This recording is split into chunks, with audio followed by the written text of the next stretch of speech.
नमस्कार, मी मृणाली पिळणकर. लेस मराठीच्या बुलेटिनमध्ये तुम्हा सर्वांचं स्वागत. राज्यातील महत्त्वाच्या घडामोडींचा आपल्याला सविस्तर आढावा घ्यायचा आहे. त्याआधी एक नजर टाकूयात हेडलाईन्सवर. शिंदेंच्या शिवसेनेच्या खासदार आणि नेत्यांनी घेतली गृहमंत्री अमित शहा यांची भेट. श्रीकांत शिंदेंसह अनेक खासदारांनी घेतली भेट. बैठकीत वेगवेगळ्या विषयांवर चर्चा झाल्याची माहिती. 4 मंत्र्यांच्या कामावर उपमुख्यमंत्री एकनाथ शिंदे नाराज. शिवसेनेच्या मंत्र्यांना एकनाथ शिंदेंनी छापलं. म्हाडाच्या मुंबईतील 2640 घरांची लॉटरी जाहीर. येत्या 6 ऑगस्टला म्हाडाकडून सोडत जाहीर केली जाणार असल्याची माहिती. आर्टिफिशियल पनीरवर 1 वर्षाची बंदी. एफडीएचे आयुक्त तुकाराम मुंढे यांनी याबाबत राजपत्र जारी केलं. आर्टिफिशियल पनीरची विक्री केल्यास होणार कारवाई.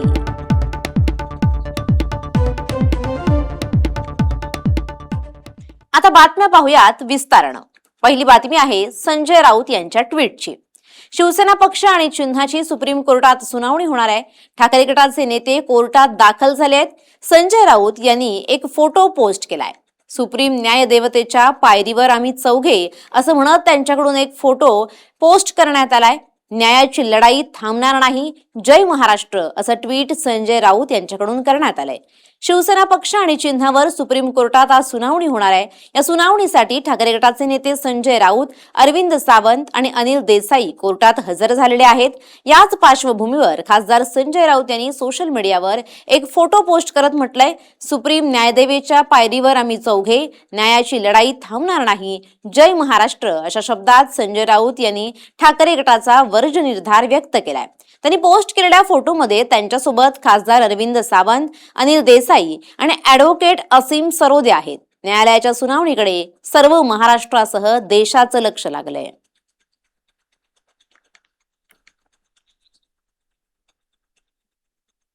पुढची बातमी आहे सोनम वांगचुक यांच्याबद्दल.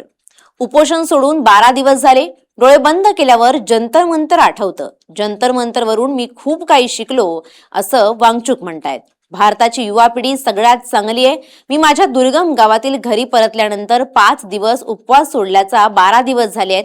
उपवासादरम्यान कमी झालेल्या 11 किलो वजनापैकी 6 किलो वजन मी पुन्हा मिळवलंय म्हणत सोनम वांगचुक यांनी आंदोलकांचं भावनिक आभार मानले आहेत.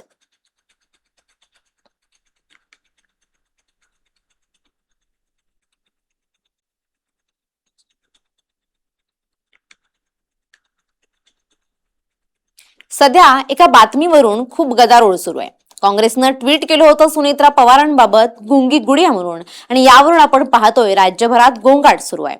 सुनेत्रा पवारांबाबत काँग्रेसचं वक्तव्य अत्यंत चुकीचं आहे. काँग्रेसला महिलांबद्दलचं वक्तव्य शोभत नाही. काँग्रेसच्या वक्तव्यामुळे महिलांचं मन दुखावलंय. वक्तव्यावर देशभरात संताप व्यक्त होतोय असं राष्ट्रवादीचे नेते रोहन पाटील म्हणतायत.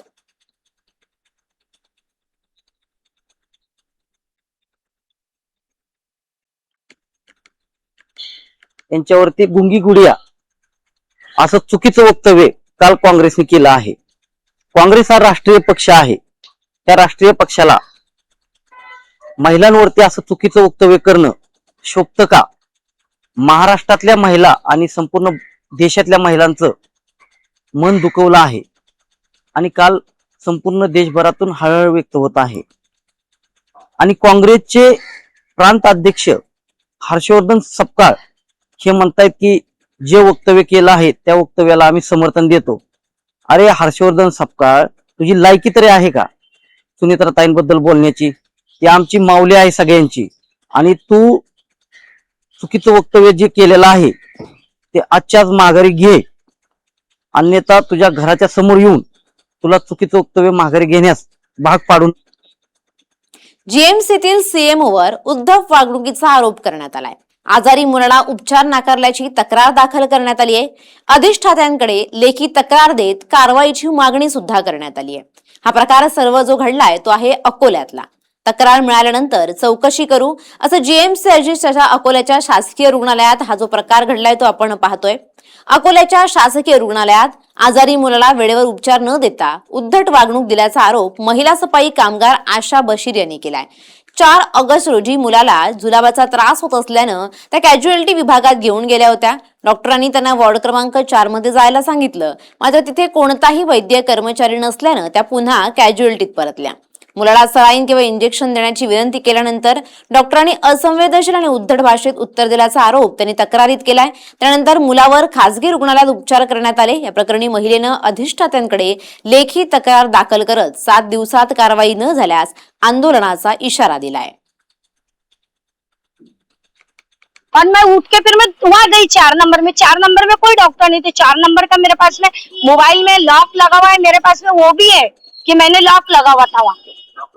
पुरुषोत्तम में हो, एमए से हो। मैंने डीन साहब के पास दे के आई एक कंप्लेंट, और बस मैं आप ही के पास आई कि आप ही मेरा निर्णय करके दो, नहीं तो मैं मेरी जान यही दे देती, क्योंकि मेरे बच्चे को उन्होंने देखे नहीं। मेरा बच्चा बहुत कंडीशन में था। मेरे बेटे का नाम आमिन शेख है, मेरा नाम आशा शकील है। मेरे बेटे को प्राइवेट दवाखाने में लेके, क्योंकि इन्होंने कार्रवाई करे नहीं, मेरे बच्चे को देखे नहीं। मैं इतनी बड़ी कर्मचारी 30 साल यहाँ गई, और मेरे को, ये मेरे खुद की औलाद को नहीं देख रहे बोले तो बहुत बड़ी बात हो गई। तो फिर आम लोगों को क्या पूछते होंगे, उनको हकलते होंगे फिर वो। मेरे को ये होटे को 7 दिन में मेरा काम 7 दिन में नहीं होया तो मैं मेरी जान यही ओपरी में दे दूं। मैं क्या जोड़ी में मेरी जान दे दूं। पुढची बातमी आहे जळगावातून। तलावातील मासे मृत्यू प्रकरणी 16 उद्योजकांना नोटीस देण्यात आली आहे। केमिकल युक्त पाणी तलावात सोडल्याचा आरोप केला जातोय। एकतर्फी कारवाई होत असल्याचा MIDCतील उद्योजकांनी दावा केलाय। तज्ञ समितीकडून निष्पक्ष चौकशी करण्याची मागणी देखील केली जाते।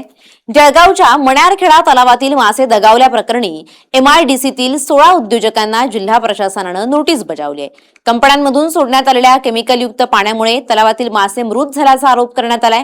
मात्र उद्योजकांनी हे आरोप फेटाळत सर्व उद्योगांनी महाराष्ट्र प्रदूषण नियंत्रण मंडळाच्या नियमानुसार ETP प्लांट बसवून काम केल्याचा दावा केलाय। तलावात परिसरातील सांडपाणी तसंच शेतीतील रासायनिक अटक मिसळत असल्याचं तज्ञ समितीकडून निष्पक्ष चौकशी करण्याची मागणी आता उद्योजकांकडून करण्यात आली आहे। आज आपण या ठिकाणी पत्रकार परिषद घेतली, नेमकं आपल्या काय मागणी आहेत, काय आपल्या समस्या आहेत, पत्रकार परिषद घेतली। हे जे आमच्यावर आरोप केले गेलेले आहे की उद्योगामुळेच मासे मरतात, याची तज्ञांमार्फत निष्पक्षपणे सखोल चौकशी करण्यात यावी। याच्यामुळेच मरतात काय।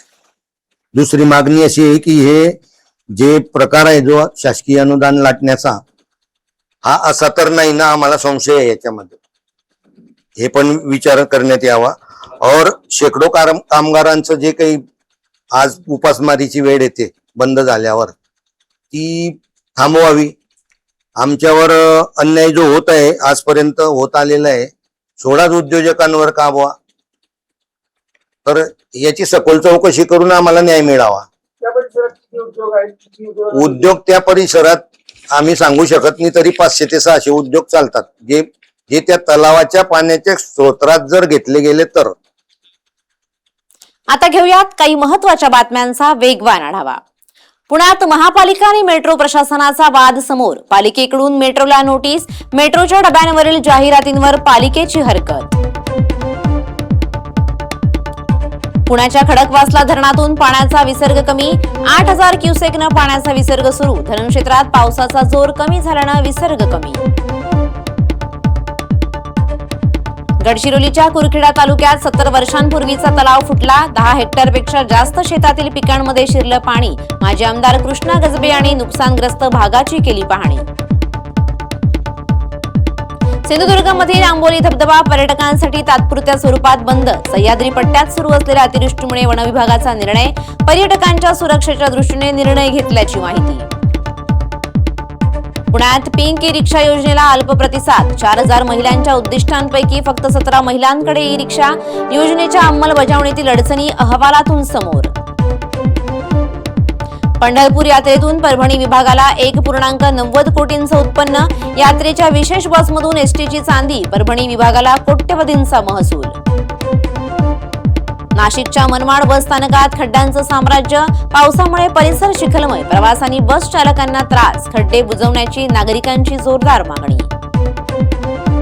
माळशेज घाटात मध्यरात्री भीषण अपघात। अपघातात 5 जण जखमी। जखमींवर रुग्णालयात उपचार सुरू। खडीच्या ढगांचा अंदाज न आल्यानं अपघात। पुण्यात वर्दळीच्या ठिकाणी भरदिवसा दुचाकी चोरी। ज्येष्ठ नागरिकाला चोरटाचा डल्ला। संपूर्ण घटना CCTV कॅमेऱ्यात कैद। अकोल्याच्या अकोटमध्ये खदानबाधित आदिवासी गावातील रस्त्यांची दुरवस्था, रस्त्यावर मोठमोठे खड्डे पडले, रस्त्यांचं काम तातडीनं हाती घेण्याची ग्रामस्थांची मागणी.